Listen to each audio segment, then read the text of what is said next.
La Liga de los Ases, la Liga de los Sueños, sueños para la afición, sueños para los equipos y los directivos. Pero ¿saben una cosa? Todo se ha decidido poco a poco, a lo largo de 42 jornadas. Ya tenemos 50 minutos para repasar algo de lo ocurrido. Comenzó la Liga de los Ases poniéndonos los dientes largos. Una media de 3 tantos y medio por partido y varios de enorme calidad. Con tanta estrella metida en nuestra liga, esto tenía pinta de sentarse en el sillón y a disfrutar. La segunda conclusión de la primera jornada es que el cambio de aires le había sentado bien a casi todos. Luis Enrique se estrenó con el Barça, y nada menos que con 2 goles de cabeza. También marcaron Salazar con el Racing, Sneijder con el Atlético de Madrid, y por partida doble Stoichkov, que parecía haber regresado a Can Barça con el instinto asesino intacto. Por cierto, que el campeón empezó jugando la liga como local en el Bernabéu, mientras se acondicionaba la hierba del Calderón. Kiko, con su habitual sentido del humor, había dicho del estadio madridista: es verde, como los demás. Así que recogió un pase de Babel, apuntó a la escuadra del Celta y dejó el primer esbozo de lo que iba a ser una gran campaña. ¿Y el primer líder? El Tenerife de Heinkes, que empezó jugando bien y saldó su primer partido en el Heliodoro con un 6-0 sobre el Compostela. Y una novedad técnica: los asistentes de los árbitros estrenaban pulsador. Desde muy primera hora quedaron claras algunas cosas. Capello no quería ni a Bullo ni a Cañizares, y se trajo a Ilner, que cumplió sobradamente desde el principio. Secretario no parecía nada del otro mundo, y arriba el Madrid iba a estar a expensas del tridente Mijatovic, Šuker y Raúl. En el Barça también estaba todo claro desde el principio. Se había fichado el mejor del mundo, Ronaldo. También se veía que Robson no terminaba de saber muy bien cómo casar tanta figura. Para colmo, Cruyff se dejaba caer por la grada. Las comparaciones eran inevitables. También hacía estragos la ley Bosman. En Balaídos se jugó el derbi menos gallego de la historia. De los 22 jugadores que iniciaron el encuentro, 6 hablaban francés, 3 en lenguas balcánicas y 1 en hebreo. Gallego, solo Fran. Sería una constante toda la temporada. En las primeras jornadas el Betis ya avisaba de que iba a dar guerra. Al término de la cuarta era líder, con el Barça. Entre los ases cumplían los que uno se podía imaginar y sobresalía Raúl. A este chico no le ciega nada, ni jugar con las estrellas ni contra ellas, ni estar fuera de sitio en una banda le da igual. 3 goles en las primeras 4 jornadas y el premio que le llegaba rápido. Clemente lo llamaba para jugar contra la República Checa. También se apuntaban las primeras conclusiones provisionales. La primera era que el Extremadura lo iba a pasar mal. En las primeras 5 jornadas, 5 derrotas. También avisaba desde muy primera hora el Hércules. Y entre los primeros líos de la temporada, el de Romario en el Valencia. No acababa de entenderse con Luis y de hecho terminaría marchándose. Su relación pareció arreglarse cuando decidió darle la mano después de un gol en Mestalla. Pero a pesar del gesto y de los goles que mostraban su calidad, al poco abandonó. Y así estábamos cuando en la Romareda apareció Rafa, acompañando a Mejuto. Expulsión, vaya, joder, Rafa. Cago en mi madre. ¿Expulsión de quién? Número 6. Pregunta 23. Fuera. Le da un golpe en la cabeza por detrás. Claramente. Lo pongo. Claramente le da un golpe por detrás en la cabeza con la mano. Echas vos, ¿eh? ¿Qué número? A mí el 6. A mí el 6. ¿Y es expulsión y penalti? Levanta la bandera y dejate de expulsar. ¡Levanta la bandera! ¡Y dejate de expulsar! Balón al segundo palo, Juanmi. Arrancó la pelota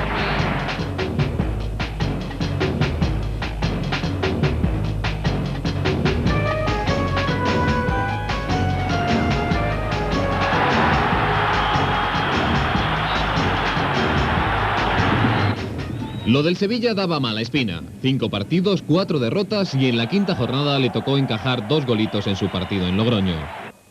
El 2 de octubre tuvimos la primera jornada en miércoles. Habría 4 más y, por cierto, fue jugosa.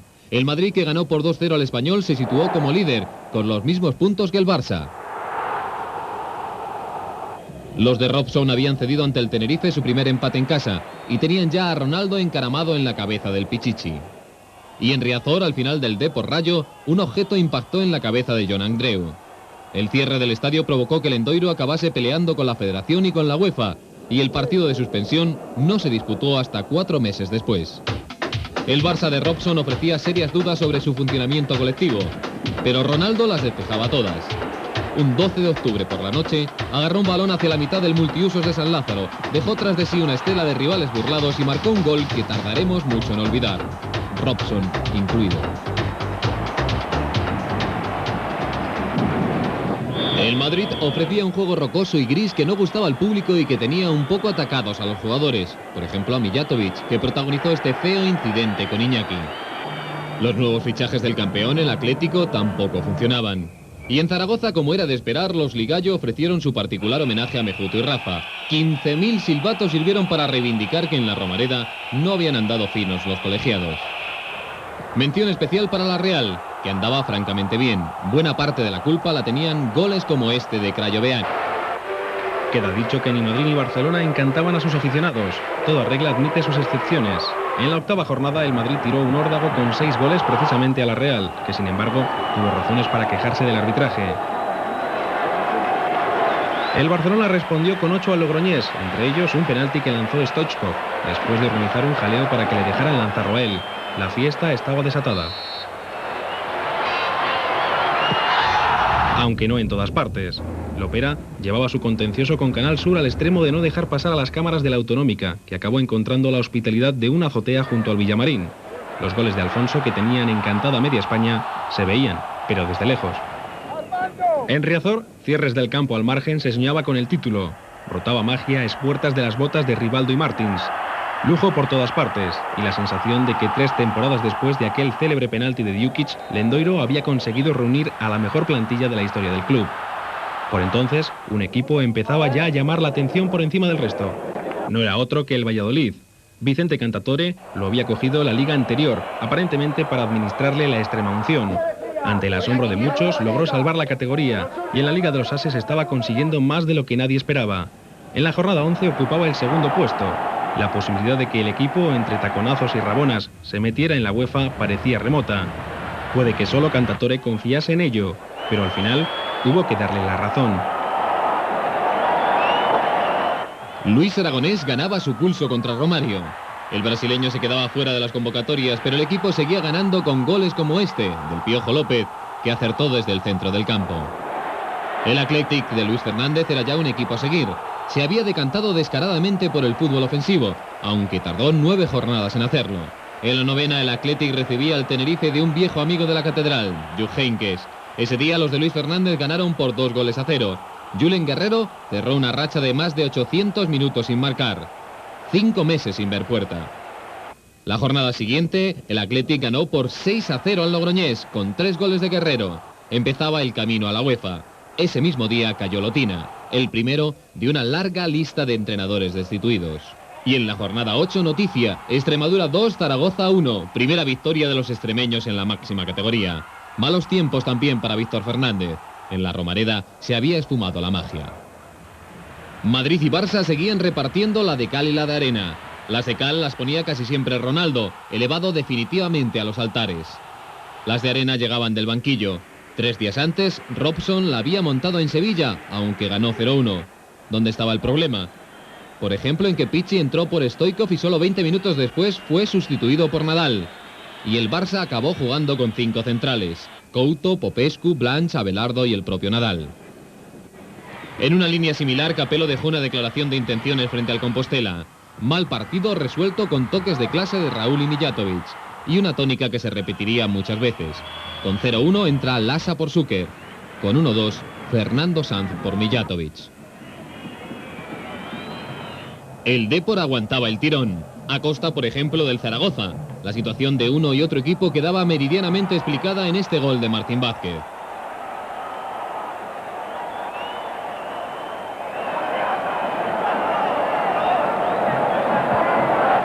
Para buscar más ejemplos de equipos pasándolo mal había que mirar lógicamente al fondo de la tabla. Por allí se encontraba el Hércules, al que había superado el Extremadura. El Hércules era por entonces una extraña amalgama de extranjeros de medio pelo, e Iván Brixis lo estaba pasando francamente mal. Y en esas estábamos cuando llegó el primer gran partido del año entre 2 asiduos a los grandes choques, Barça y Atlético de Madrid. Entre todos los azulgrana destacó Guardiola. estaba en todas, dio pases perfectos y protagonizó junto a Kiko una de las imágenes del encuentro y de la Liga. Discutían la posible expulsión de Molina cuando en medio de la intensidad del encuentro se fundieron en un abrazo. Por cierto, el Barcelona estaba mutilado por las ausencias de Ronaldo, Bahía y Figo, que o se habían ido o acababan de llegar de sus compromisos internacionales. Era una de las consecuencias de la disparatada Liga de 22, que cada poco nos privó de ver a las estrellas foráneas, reclamadas por sus respectivas selecciones. En total, 47 se perdieron la jornada. Entre ellos, Šuker y Mijatovic. Al día siguiente, más madera para la polémica. Real Madrid-Logroñés. Apuestas sobre cuántos goles conseguirían los blancos. Y al final, empate a 0. Tras el encuentro, Capello se plantó en la rueda de prensa y dijo: esto es lo que hay. Seguía el pulso con Lorenzo Sanz para conseguir más refuerzos. El 17 de noviembre, 2 semanas después de haber sido despedido, Víctor Fernández recibe un hermoso homenaje de los Ligallo. Por cierto, el Atlético ya funcionaba por entonces y Caminero sumaba partidos y goles después de un comienzo más que dubitativo. El Atlético acabó por ser el mejor equipo de noviembre. Vaquero se despedía del Barcelona con una goleada al Valladolid y Bebeto fichaba por el Sevilla. Era un paño de agua caliente que al final se volvería contra el presidente. Junto a Víctor Fernández había caído Iván Brisis del Hércules y Luis Aragonés estaba a punto. En Mestalla le recordaban los nombres de Romario y Viola. Todo estaba listo para el relevo de Valdano. Alejado de estas preocupaciones estaba Marcos Alonso. El entrenador del Racing contaba 8 jornadas consecutivas sin perder y era quinto. En el Sardinero también se soñaba con la UEFA. Marcos, más realista, rebajaba las expectativas. El tiempo le dio la razón. Otro metido en líos, José Antonio Camacho. Su Sevilla recibió 4 goles en Vigo y los jugadores ofrecían una imagen descorazonadora. El presidente seguía sin aparecer por el palco. En Coruña, Cedrún recibió 4 goles de un Deportivo a un invicto y le echó la culpa a la luz. Denuncio porque esta portería está mal. Está mal. Y que lo vean, analicen, porque esto es que se ve sombras. Está mal, está mal. Y San Mamés fue escenario de otro partidazo. Un Athletic Barça en el que Luis Fernández se pasó y en el que el Barcelona perdió su primer encuentro. Por contra, partidazo del Real Madrid frente al Valencia. Los de Capello asumían el liderato, ya hasta final de liga. Y llegó diciembre, y llegó con referéndum. Se convocó en Gijón para decidir el color del pantalón que habría de lucir el equipo. Ganó el azul. Diciembre además llegó con frío, con pocos goles, solo 17, y con una de las peores noticias de la liga, la muerte de Alfonso Solans, el presidente que había ganado la Copa del Rey y la Recopa con el Zaragoza. Su equipo le homenajeó con la primera victoria en casa de la liga. Los aficionados llevaban esperando desde mayo. El Betis, intratable fuera de su casa, no había perdido lejos del Villamarín. Valdano se sentó en el banquillo de Mestalla y el Depor flaqueaba en su juego, pero seguía entre los grandes. Recuerda el mes de diciembre, llegó el primer gran duelo, Real Madrid, Fútbol Club Barcelona. ¿Qué pasó? Pues marcaron Mijatovic y Šuker, mientras tanto Ronaldo fallaba ante la portería contraria.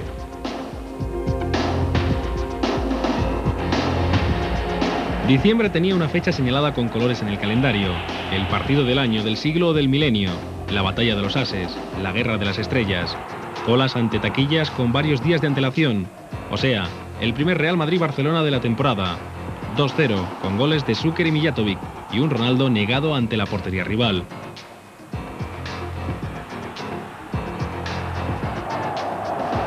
Pero si algo tenía la Liga era vértigo, y a la noche del Bernabéu sucedió la tarde, otra vez de San Mamés. Así que, puestos a recordar la jornada, es curioso que la memoria nos acerque con más frescura lo que sucedió en la Catedral. Sucedió que a Simeone se le cruzaron los cables y clavó los tacos en la pierna de Julen Guerrero.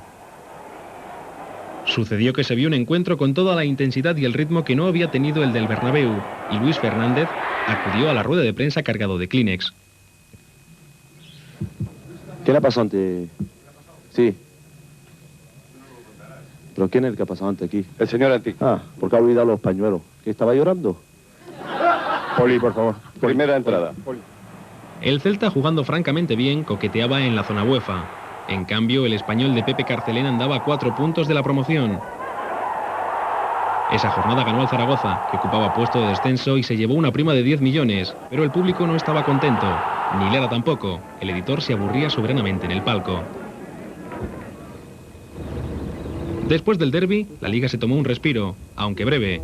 Supimos que el vencedor Capello, reconfortado por el triunfo, había hecho amistad con Victorino e inauguraba afición a los toros. Supimos que Robson, para cerrar la herida del Bernabéu, conseguía fichar a Munique. Con el tiempo nos dimos cuenta de que el remedio había sido peor que la enfermedad. Y de paso se abrió el mercado de invierno. Llegaron entre otros Cerroberto, Leandro, Conrad, Panucci, Navarro Montoya, Consensao. A cambio, despedimos a Salinas, que partía rumbo a Japón.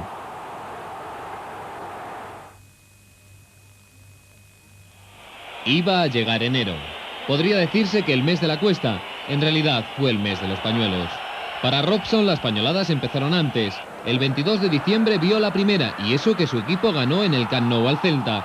Pero las cosas no iban bien. Ronaldo fue pitado y salió por peteneras. Que venha para nos apoiar é importante. Daqueles que venham a vaiar, prefiro que fique en casa, ¿no? Y eso que el Madrid solo había empatado el día antes con el Valladolid. Pero el Barça empezaba a tirar la liga, y el socio lo sabía, a pesar de la victoria en Riazor, tras la que, por cierto, Robson recriminó a Ronaldo que no se tiraran en el área. Pero la bomba tenía que llegar y llegó. Derrota en casa con el Hércules. Después de ir ganando 2-0, los azulgranas se dejaron remontar.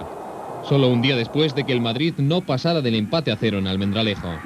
Por entonces, el Newcastle estaba ya detrás de Robson, y la prensa de Barcelona recogió la derrota frente al Hércules con una llamativa dureza. En el Villamarín, Luis Enrique, a base de coraje, salvó los muebles. Frente al Rayo, el Camp Nou estaba tan harto que ni siquiera el 6-0 libra de las protestas al técnico inglés. Entre otras cosas, porque Robson albergaba la insólita idea de estrechar el campo para favorecer los saques de banda de Amunique. Y llega el Oviedo. 2-0 hasta los minutos finales, en los que Oli aprovecha una noche desastrosa de la colección de centrales de Robson. Empate a 2. El relevo del técnico parece inminente. Frente al Español, el desastroso arbitraje de Mejía Dávila sirve como coartada, pero la situación llega al borde del esperpento. En plena crisis, aprovechando el parón liguero, Robson da vacaciones a Ronaldo. Las imágenes del crack envuelto entre plumas de colores dieron la vuelta al mundo. Luego, victoria ante el Racing y la derrota en Anoeta, con el famoso gol de Pedro directamente desde el córner, que alguien bautizó como el gol del conejo, por los botes del balón. ¿Por qué se salvó Robson? Sin duda por la apuesta personal de Núñez y por los enganchones del Madrid. Tras el empate de Almendralejo, Zúquer estalla. Bueno, pronto se va a saber muchas cosas y en este momento, por favor, me respetan porque no puedo decir muchas cosas. Me gustaría saber cuántas veces me ha cambiado, pero con un empate a 0 no me gusta que me cambien. Tampoco me gusta cuando marco 3 goles y me he cambiado contra el Valencia o contra Real Sociedad. No dado que no está sustituido. Pero bueno, a veces llega este mal sabor de la boca.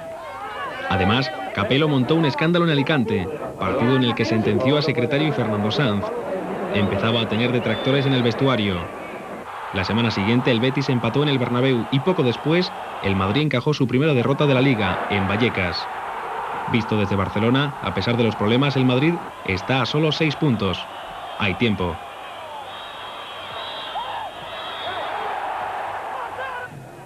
Claro, que visto en la distancia ese periodo tenía una fecha decisiva.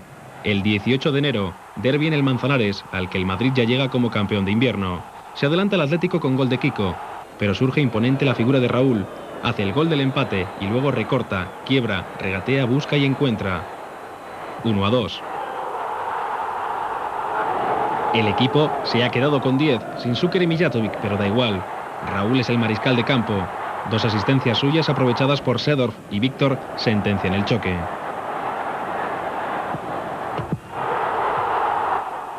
Pero volvamos atrás. Hablábamos de pañuelos. Tosak los vio porque el equipo no jugaba bien, pero él echaba leña al fuego. En la jornada 18 anunció que no renovaría. Bueno, en el fútbol nunca se sabe, ¿no? Pero de verdad es que en estos momentos veo muy difícil una renovación del contrato aquí. Y en la 20, tras sustituir a Rivaldo en medio de una gran bronca, las cámaras grabaron gestos feos y palabras subidas de tono de Tosac hacia la grada. Aún aguantó un mes, pero el relevo estaba cantado. Frente al Hércules, Carlos Alberto Silva estaba ya en el banquillo, y el cambio fue para bien.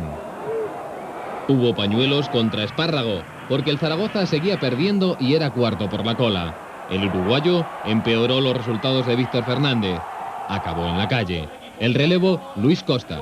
La Romareda vivía con el fantasma del descenso, pero había empezado la solución a sus problemas.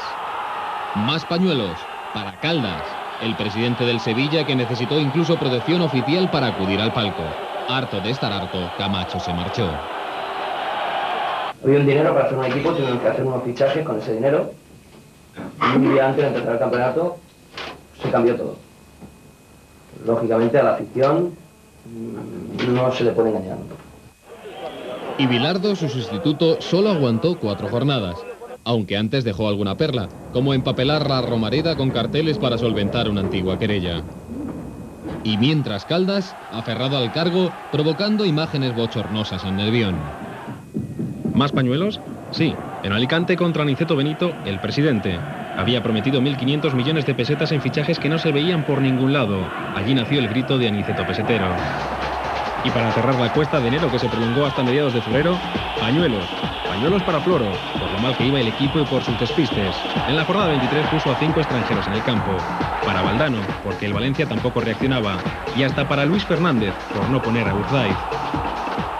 2 modestos merecen atención en este periodo. El primero, el Extremadura, a pesar de los arbitrajes. Digno de una película de Almodóvar. Ni Vivi Andersen hubiese hecho un mejor arbitraje. Mejor dicho, un peor arbitraje. Tras el empate con el Madrid, ganó en Balaídos, ganó al Deportivo, perdió con el Betis y ganó al Rayo. Navarro Montoya había añadido calidad a la portería y Kuki Silvani marcaba goles decisivos.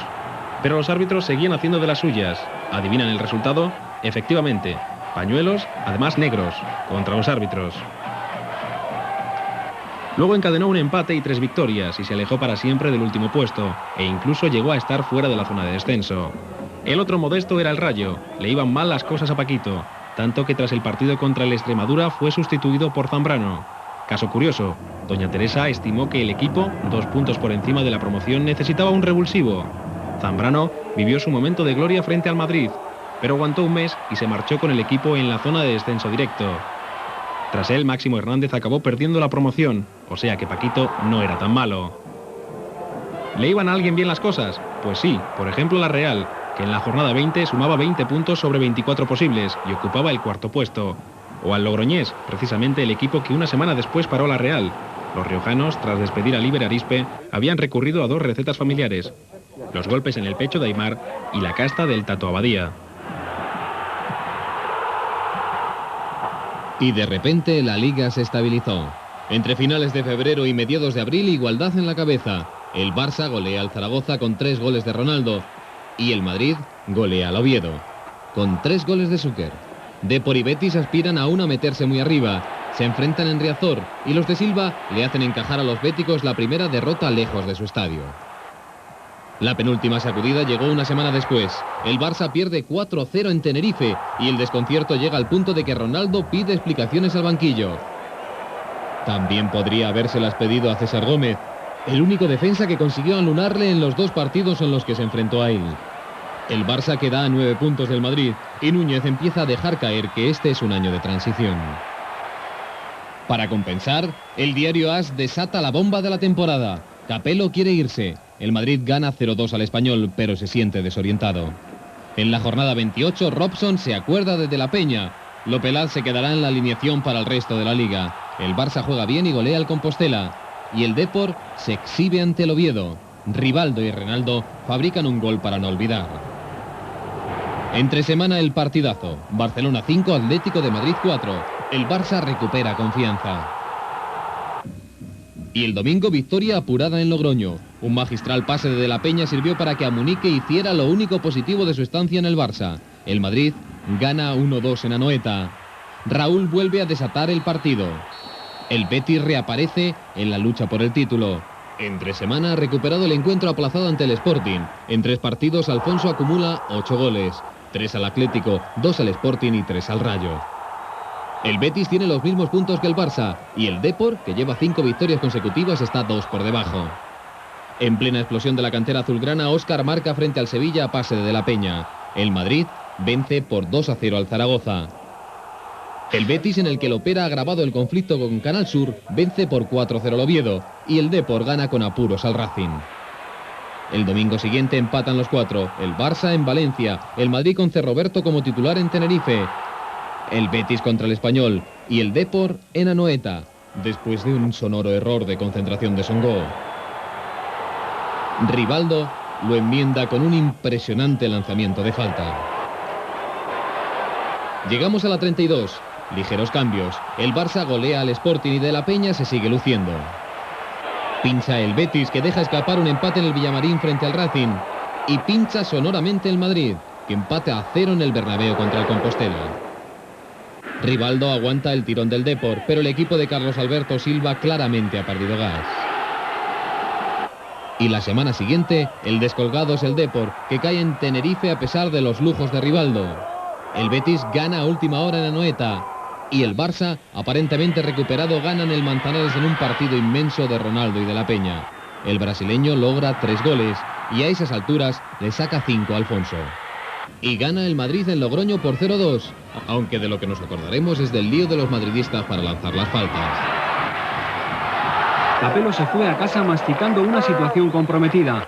No salió a su gusto ni una sola de las jugadas a balón parado de las que dispuso el Madrid, a pesar de su afán por dejar las cosas claras.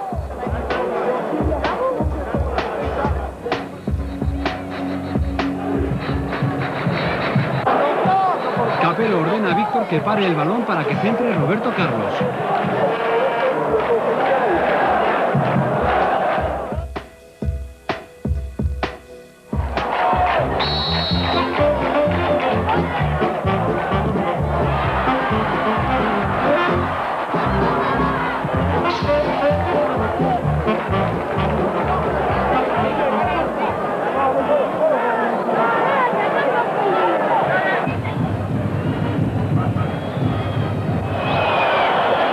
Capello ordena que Mijatovic mire y que dispare Roberto Carlos.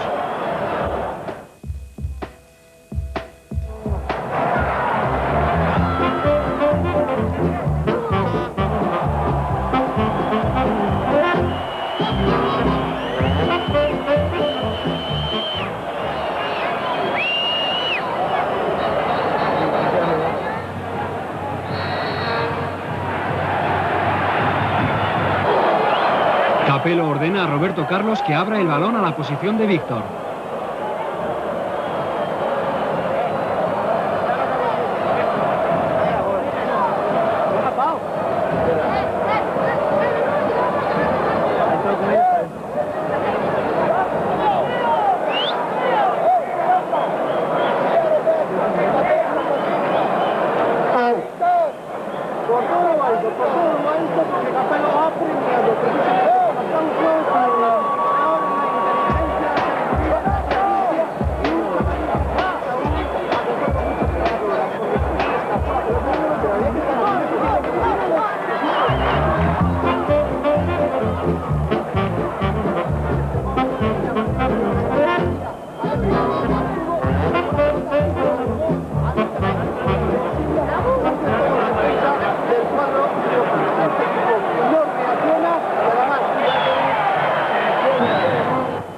En ese mismo periodo, el Valladolid prepara su candidatura europea, que lanza a partir de una victoria por 3-0 frente a la Real. Semanas después le hace un rotundo 4-1 al Valencia y luego vence al Sporting. Cantatore ha descubierto a otra estrella, se llama Benjamín y marca los goles a pares. Con este encuentro el Valencia cierra prácticamente sus aspiraciones europeas. El impulso que el burrito le había dado al equipo, con 2 goles en su presentación ante el Sevilla y otro una semana después en el Manzanares, viene a morir ahí.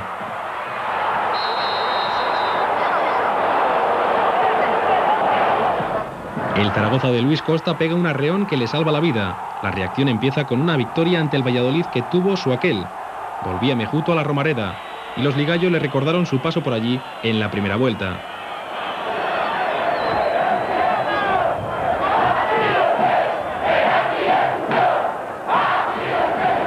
Y la semana siguiente empate en San Mamés. El partido dejó una de las situaciones más lamentables del campeonato, el petardo que le estalla en la cara a Conrad, casi recién llegado del Casino Salzburgo. Afortunadamente no tuvo mayores consecuencias, salvo que unas semanas después el Athletic tuvo que organizar su partido contra el Sevilla en Anoeta. La catedral estaba cerrada. Por abajo, el Sevilla de Julián Rubio intenta el milagro. José Mari, su última estrella, gana el partido contra el Sporting de la jornada 29.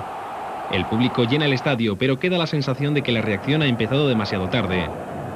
3 semanas después, Aimar hace un esbozo de tirar la toalla. El logroñés ha perdido 1-4 ante el Athletic y el técnico habla de errores infantiles. Hay otros nombres destacados. El de Caneda, que se harta a hacer desprecios a su técnico. Digo Villena, William, joder. William, Bellido, Nacho. José Ramón, Fabiano, para secundario. Vuelvo a lo de siempre. ¿Y quién defiende ahí? William. William. Ay, 20 nada más. Una mierda. Fernando Vázquez le cierra la boca con un 4-0 al Extremadura, que pese a todo sigue intentando el milagro. Y el de Mostovoy, que arma un buen lío con Fabiano en el Compos Celta. Era el primer síntoma de que su equipo se descosía en el tramo final de la Liga. Mención aparte para el Atlético. En 8 días cayó en la Copa frente al Barça. Fue goleado en el Manzanares por el Valencia. Y en el colmo de la mala suerte cayó en la Liga de Campeones frente al Ajax. 8 días negros que dejaron al Atlético con la Copa de la UEFA como única aspiración.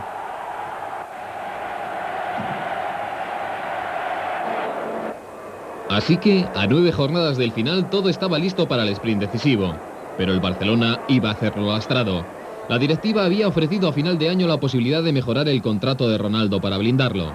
A estas alturas, el futuro del crack brasileño no estaba ni mucho menos claro. Y llegó la jornada 34.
La jornada siguiente el Barça gana al Athletic en el Camp Nou.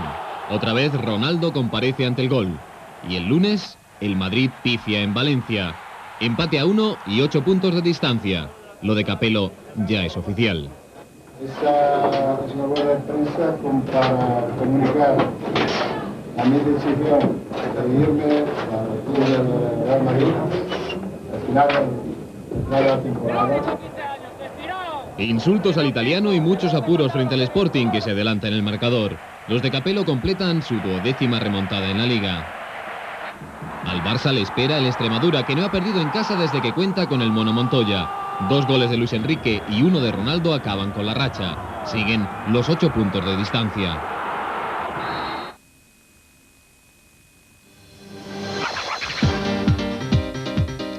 El día 10 de mayo de 1997, la gran revancha. El Barça necesita ganar, el Real Madrid le saca 8 puntos de ventaja. Esta vez sí, Ronaldo marcó, pero también hubo otro gran duelo en el palco, esta vez bastante feo. Barça-Madrid, partido grande de expectación y colorido, aunque flojo sobre el campo. Casi al final de la primera parte, penalti de Roberto Carlos a Figo que todavía hoy se sigue discutiendo. Lanza Ronaldo que no tiene el día, rechaza a Ilner. El rebote llega hasta Figo que se la deja al brasileño para que empuje. De nuevo la liga cobra vida y el espectáculo que faltó en el campo se vio con creces en el palco.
Con la liga tan abierta, lo demás eran peleas menores.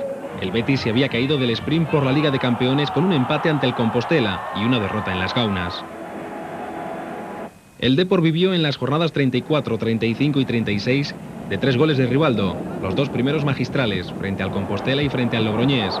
El tercero, una sobrada, un intento de penalti Panenka que Unzué no atrapó de milagro. Pero 2 empates consecutivos ante el Valencia y el Sporting dejaron al equipo sin opción a la Liga de Campeones. Volviendo a esa jornada 34, le costó el cargo a los 2 entrenadores de los equipos asturianos. Floro había perdido por 4-0 en San Mamés y fue relevado por Miguel Montes. Lillo cayó por 1-5 ante el Racing y fue sustituido por José Antonio Novo. Junto con Miera, que había cedido el cargo a Paco Flores unas semanas antes, completaban la lista de bajas en los banquillos de la temporada. El Atlético cerraba balance al viejo grito de Kiko, la solución. Fue la solución contra el Valladolid. Volvió a ser la solución contra el Athletic. Y dio la asistencia definitiva para que Roberto asegurara la UEFA en Anoeta, allá por la jornada 38. El Valencia también apuraba sus opciones. Valdano gastaba su última bala apelando en Alicante al orgullo de sus jugadores. Nosotros necesitamos ganar el partido. Y no se notó mucho que necesitamos ganar el partido. Que se note más que necesitamos ganar el partido.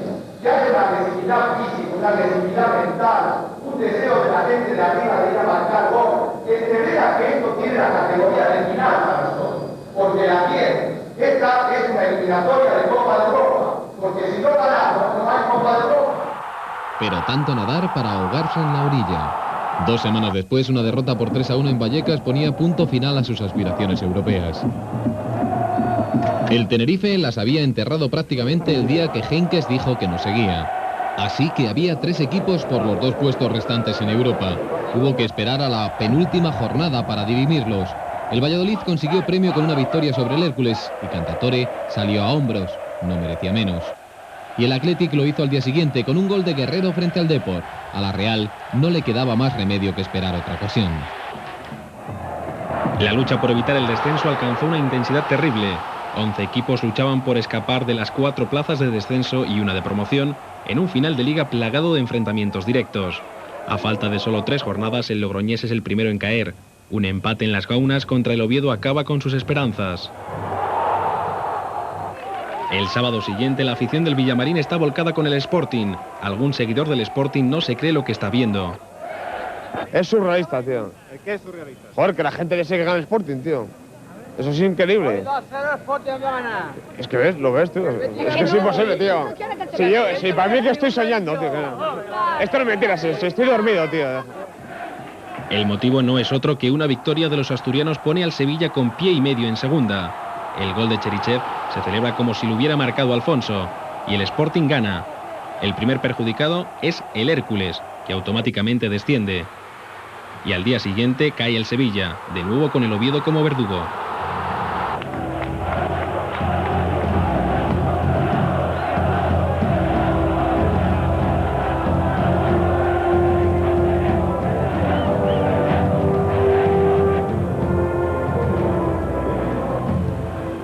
El Compostela se salva a 2 jornadas del final. El Sporting y Español lo hacen en la penúltima, igual que el Zaragoza, que ha contado con un valedor de excepción, Gustavo Poyet, que tras anunciar su marcha al Chelsea ha conseguido 3 goles decisivos en los 6 últimos encuentros. Oviedo y Celta no se van a ver a salvo hasta la última jornada. El Extremadura cierra un año hermoso entre lágrimas. El sueño de estar entre los grandes acaba para un modesto pueblo, Almendralejo, que en un solo año en la Liga de los Ases ha dado muchas lecciones a los grandes y a los que no lo son tanto. Y el Rayo se queda para la promoción, contra el Mallorca por segundo año consecutivo. En cuestiones tan serias no conviene arriesgar tanto, y los Baleares envían a segunda a los vallecanos. Antes que el Mallorca, el Mérida y el Salamanca ya se habían asegurado el puesto en primera. Pero habíamos dejado la Liga sin decidir. Tras el partido del Camp Nou, 5 puntos separaban a madridistas y culés. El miércoles siguiente el Barcelona gana la Recopa en Rotterdam frente al Paris Saint-Germain con Ronaldo de penalti. 4 días después de la fiesta azulgrana, el Madrid se despistó. Frente al Valladolid, 1-0 de penalti más que discutible. Los de Cantatore dan un baño a los de Capello. Y en el Barcelona, Óscar sigue respondiendo. Gana por 1-3 en Balaídos con 2 golazos suyos. Se mantienen los 5 puntos de distancia. Jornada 39, sábado por la noche. El Barcelona tiene muchos problemas ante el Depor. Ronaldo, muy individualista, se harta de fallar ocasiones. Había marcado en las últimas 8 jornadas, pero no parecía su día. Así hasta el minuto 89.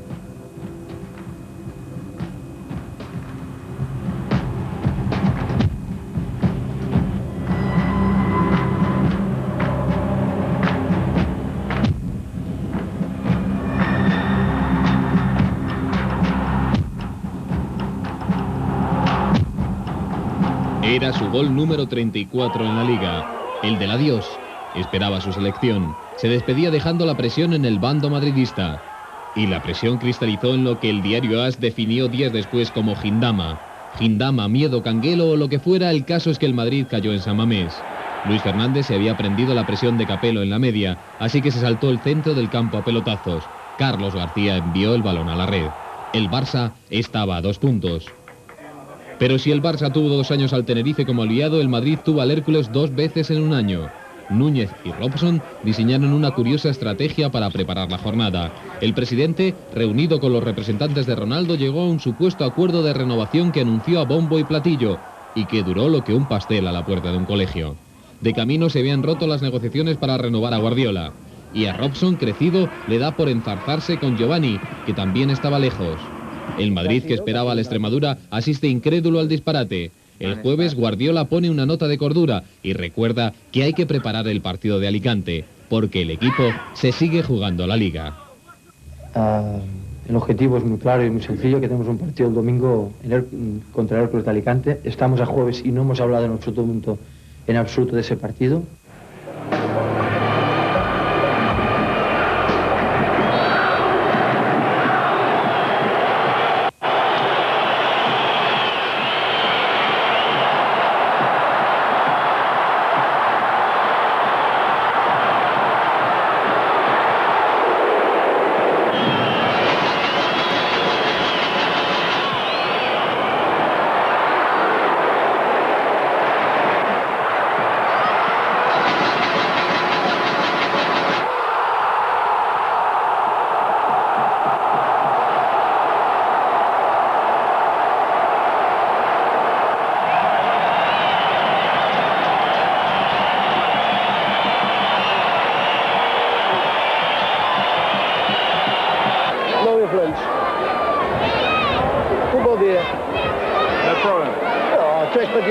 partidas, 3 partidas. Próxima partida, Real Madrid contra Atlético Madrid em Viga. São muitas partidas.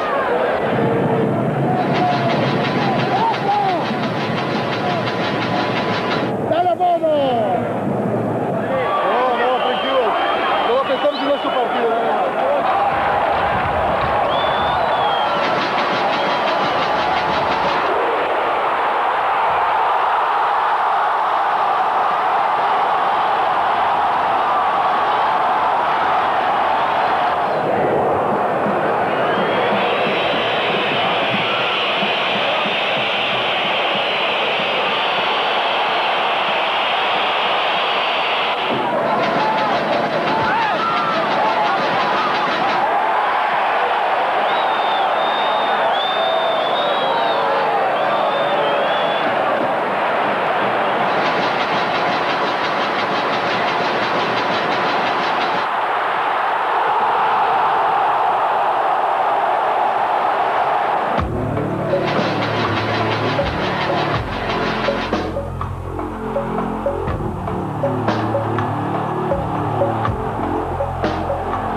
La suerte está echada.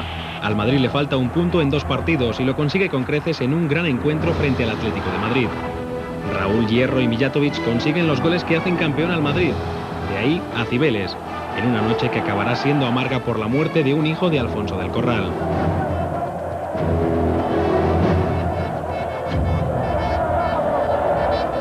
Lo que queda es anécdota. El Barça gana al Betis en un partido animado por un espontáneo. Y el Madrid se despide de la Liga goleado en Balaídos ante un Celta que se juega la vida, mientras que el Barça gana en Vallecas con un gol de Rullet que casi cierra el expediente. Al expediente le faltaba un epílogo, glorioso por cierto, una magnífica final de Copa, seguramente la mejor de los últimos años. Una pelea de colosos entre Betis y Barcelona que se cerró en la prórroga, de la mano de un Figo imponente. Así que veremos al Madrid, al Fútbol Club Barcelona en la Liga de Campeones la temporada que viene. Pero ya tenemos que despedirnos, pero quiero dejarles con las imágenes de un campo que nunca volveremos a ver. Sarriá, lo echaremos de menos. Adiós. Aquel 22 de junio se acabó algo más. Se acabó Sarriá. Se fueron los 64 años de historia de un campo que vio jugar a la gran selección de Brasil en 1982.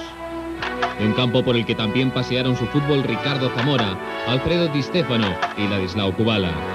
No es mal cartel para recordar que hubo más ases antes. Y parará buscando un poco el apoyo de otros corredores y como así ha sido, pues yo diría que es Breukin este corredor del Rabobank. Pues aquí no les ha sorprendido Frederick Weston como hizo en la París-Roubaix, aunque aquello fue solo en los últimos 100 metros cuando ya estaban en el velódromo de esta ciudad donde finaliza la carrera. Y la verdad es que solito se ha quedado Zabel, porque Lombardi, que hizo un fenomenal trabajo para la neutralización, pues claro, ahora está pagando el esfuerzo realizado y van a llover los ataques por todos los sitios y a ver quién controla ahí, porque los sprinters están casi solos, cada uno con sus propias fuerzas, para intentar afrontar esta victoria de etapa. Últimos 300 metros para el final de la etapa es Maximilian Stiandri, el corredor de la Française de Yen, el que todavía lucha por intentar conseguir la victoria. Zabel aparece ya, lo mismo que Minali casi se va contra la valla. Nicola Minali, Zabel, Blik-Levens. Minali, Zabel, Blik-Levens, creo que ha sido el orden de llegada, enseguida lo confirmaremos, pero Minali ha inscrito su nombre como ganador de una etapa del Tour de Francia en los Campos Elíseos de París, donde nunca había ganado, su segundo triunfo de este Tour de Francia, el triunfo para el equipo de Jon Odriozola, el corredor vasco del conjunto italiano. Bueno, pues la verdad es que Batik, que fue el único equipo que dio la cara al principio cuando la fuga se estaba yendo hacia adelante y que fue el que impidió que cogieran demasiado ventajas, pues ha tenido su recompensa que antes el podio. Así ha quedado la general. Vencedor Jan Ullrich a 9 minutos y 9 segundos.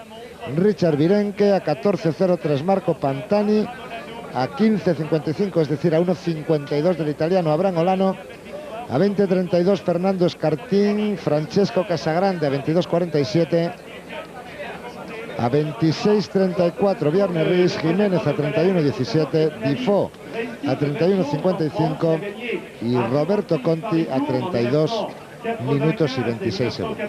Esos son los 10 pas, una en Andorra y otra contrarreloj en Saint-Étienne. Y bueno, pues sus dos participaciones en el Tour se saldan con un segundo puesto el año pasado detrás de su compañero Risi, con un primero este año en 1997. Maillot amarillo definitivo, que ese es el que más gusta vestir. Se me gusta, y sobre todo yo creo que cuando suene el himno nacional, aquí se haga ese silencio que siempre precede o que sucede a la vez que el himno nacional, pues se le pondrá la carne de gallina. A él se le pondrá la carne de gallina. Y estará en las nubes, durante un rato estará en las nubes, no sabe dónde estará. Como a nosotros se nos ha ido poniendo, por lo menos a mí particularmente, durante 6 años, en los últimos, desde el 88 y luego posteriormente 91, 92, 93, 94 y 95. Y esperemos que para el próximo volvamos otra vez a poder estar ocupando un lugar en el podio en el ciclismo español, bien en este Tour, pero sin ese premio que al final da subir al podio.